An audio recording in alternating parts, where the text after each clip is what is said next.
तिकडे चंद्रपूरमधील रसराज कंपनीच्या ब्रेडला बुरशी आढळली आहे। मुदत संपण्याच्या आधीच ब्रेडमध्ये मोठ्या प्रमाणात बुरशी आढळली, त्यामुळे ग्राहकानं वेळीच हे पाहिल्यानं पुढचा अनर्थ टळला। ग्राहकानं पॅकिंग उघडतानाचा व्हिडिओ सुद्धा सोशल मीडियात शेअर केलाय। अन्न आणि औषध प्रशासनानं या संदर्भात तातडीनं कारवाई करावी अशी मागणी केली जाते। अभिषेक भटपल्लीवर आपले प्रतिनिधी आपल्यासोबत जोडले गेलेत। अभिषेक, काय अधिक माहिती आहे? कालचा हा धक्कादायक प्रकार समोर आलेला आहे। काल रसराज कंपनीच्या ब्रेड जो पॉकेट आहे त्यांनी ग्राहकांनी आपल्या घरी आणला असता त्या पॉकेटमधील ब्रेडला बुरशी लागल्याचा धक्कादायक घटना समोर आलेली आहे।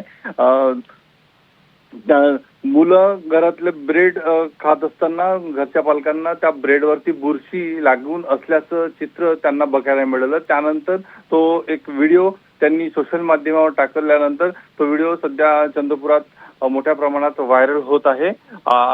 आणि त्या घटनेची चंद्रपूर शहरातलं प्रसिद्ध असलेलं हे रसराज कंपनीचं हे ब्रेडचं पॉकेट होतं। त्या कंपनीशी संपर्क करण्याचा प्रयत्न केला, परंतु त्यांच्याकडून कुठलंही प्रत्युत्तर आलं नाही। परंतु ह्या ग्राहकांकडून या कंपनीवरील मोठी कारवाई।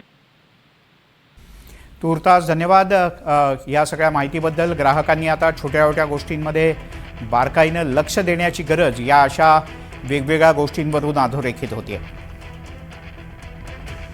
आपण ही दृश्य आता पाहू शकतोय, किती खराब झालेला तो ब्रेड होता।